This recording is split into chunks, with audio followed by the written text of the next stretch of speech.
জয় হিন্দ বন্ধুরা, কেমন আছো তোমরা? আশা করছি তোমার ভালো আছে। আমি তোমাদের প্রদীপ দা। আজকে তোমাদের জন্য একটা ডেডিকেটেড খুব সুন্দর একটা ভিডিও এনেছি, খুব ইনফরমেশন ভিডিও। কলকাতা পুলিশ এবং ওয়েস্ট বেঙ্গল পুলিশ কনস্টেবলদের জন্য, যারা পড়াশোনা করছে তাদের জন্য একটা গুরুত্বপূর্ণ আপডেট। তোমরা জানো যে 8ই আগস্ট তোমাদেরকে আমি ইউটিউবে তোমাদের হয়তো ভিডিও করতে পারিনি, কিন্তু তোমাদের হোয়াটসঅ্যাপ গ্রুপে, যে নিচে ডেসক্রিপশনে গ্রুপে দেওয়া আছে, সেই গ্রুপে তোমাদেরকে আমি লাইভ স্ট্রিমের জন্য একটা কিন্তু লিংক দিয়েছিলাম। সেই লিঙ্কটা কারা জয়েন করেছো, কি দেখেছো না দেখেছো আমি বলতে পারছি না, কিন্তু আশা করছি তোমরা অনেকেই দেখেছো। তো তার জন্য বলছি, তোমরা যদি কোনো কিছু আপডেট সবাইকে আগে পেতে যাও, নিচে হোয়াটসঅ্যাপ গ্রুপে লিঙ্ক দেওয়া আছে, হোয়াটসঅ্যাপ গ্রুপে অবশ্যই যুক্ত থাকবে এবং টেলিগ্রাম গ্রুপে যুক্ত থাকবে। তোমরা কিন্তু সবাইকে আগে কিন্তু আপডেটটা পেতে থাকবে। সবসময় ডিউটির চাপে ভিডিও করতে পারি না, সেই জন্য সবাইকার আগে আপডেট কিন্তু আমি হোয়াটসঅ্যাপ গ্রুপে এবং টেলিগ্রাম গ্রুপে দিয়ে থাকি। তার জন্য ওখানে তোমরা অবশ্যই কিন্তু যুক্ত হয়ে থাকবে। এবং তোমরা ভিডিওটা ভালো লাগলে অবশ্যই লাইক করবে, চ্যানেল নতুন এসে থাকলে অবশ্যই একটা সাবস্ক্রাইব করে দাও, পাশে থাকা বেল আইকনটা অবশ্যই ক্লিক করে রাখবে। সবাইকে আগে তোমরা কিন্তু এরকম সবাইকে সুন্দরভাবে সব থেকে আগে কিন্তু আপডেট পেয়ে থাকবে। তো 8ই আগস্ট, 8ই আগস্ট বৃহস্পতিবার তোমাদেরকে আমি বলেছিলাম যে তোমাদের যে রিজার্ভেশন পলিসি নিয়ে যে কেসটা, সিভিক ভলেন্টিয়ার যে রিজার্ভেশন কেসটা, সেটা কিন্তু তোমাদের 8 তারিখে তোমাদের কিন্তু হিয়ারিং হয়েছে। ঠিক আছে, এই হিয়ারিংটা তোমাদের 8ই আগস্ট তোমাদের লাইভ স্ট্রিমিং আমি হোয়াটসঅ্যাপে দিয়ে দিয়েছিলাম। তোমরা অনেকেই দেখেছো, অনেকেই দেখোনি।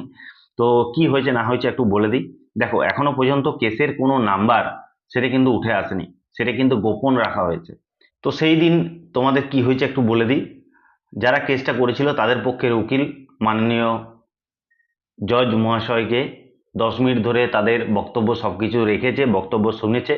সেদিন কিন্তু আর কোনো টাইম পাওয়া যায়নি, এবং যে সিভিক ভলেন্টিয়ার পক্ষের যে সরকারি উকিল, সেদিনই কিন্তু কিছু বলতে পায়নি। এবং এখনো পর্যন্ত নেক্সট হিয়ারিং ডেট কবে আছে সেটাও কিন্তু জানতে পারা যায়নি। এগুলো সবকিছুই কিন্তু গোপন রাখা হয়েছে, এগুলো এখনো পর্যন্ত কিছু উঠে আসেনি আমাদের কাছে তথ্য। তবে একটা হিয়ারিং হয়েছে, অবশ্যই কিছু না কিছু ফল উঠে আসবে। দেখো, রিজার্ভেশন পলিসি জিনিসটা আমি খারাপও বলবো না, ভালোও বলবো না, কিন্তু আমি একটা ইউআর ছেলে। ঠিক আছে, আমি আমার দিক থেকেই বলবো। আমি হয়তো এখন চাকরি পেয়ে গেছি, আমি এখন কিছু বলবো না, কিন্তু একটা জিনিস বলতে বাধ্য, যে আজকে সিভিক ভলেন্টিয়ার কিছু হলেও বেতন পাচ্ছে, কিছু হলেও বেতন পাচ্ছে। তো তারা সামান্য তাদের ঘর সংসার চালাবার জন্য কিছু হলেও বেতন পাচ্ছে, না খেতে পেয়ে মরে যাবার এরকম কিছু অবস্থা নেই। কিন্তু একটা ইউআর ছেলে, জেনারেল ছেলে, তাদের কি অবস্থা? তারা হয়তো চাকরি না পেলে নিজেদেরকে শেষ করে ফেলছে, তারা চাকরি না পেলে ডিপ্রেশনে চলে যাচ্ছে। সত্যি এতটা রিজার্ভেশন, এটাও একটা খারাপ বিষয়ের দিকে যাচ্ছে। তো যাই হোক, আমাদের মাননীয় মুখ্যমন্ত্রী যেটা ভালো বুঝেছেন সেটা করেছে, কিন্তু চেষ্টা করবে যে একটা ইউআরদের ছেলের জন্য কিছু যেমন থেকে থাকে। কারণ ইউআর ছেলেদের প্রচন্ড পরিমাণে তাদের নিজেদের কষ্ট থেকে থাকে। তারা হয়তো এমনও পরিবার আছে, তারা হয়তো চাকরি না পেলে আগামী দিনে নিজের জীবন শেষ করে ফেলবে। কষ্টটা হচ্ছে, আমি বলছি না যারা কষ্টটা তারাই পায় যারা জীবনে কিছু করেনি, জীবনে কিছু করছে না। ধরো আজকে একটা ছেলে বেকার অবস্থায়, ঘরের কত ঝুট ঝামেলা, ঘরের সংসারের চাপ নিয়ে কত কিছু সহ্য করে তারা পড়াশোনা করছে।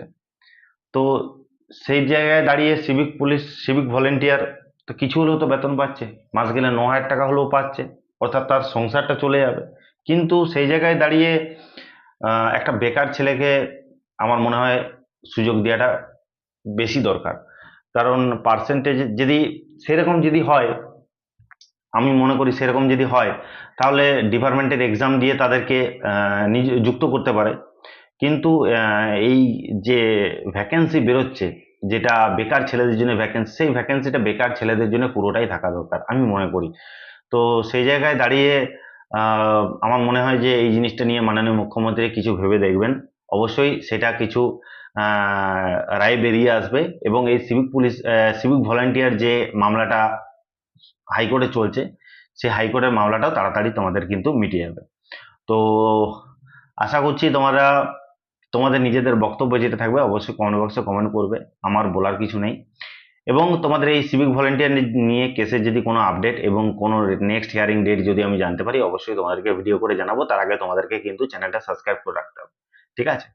তো ঠিক আছে, এটুকুই তোমাদেরকে ইনফরমেশন দেওয়ার ছিল। দেখা হচ্ছে নেক্সট ভিডিও। জয় হিন্দ, জয় ভারত।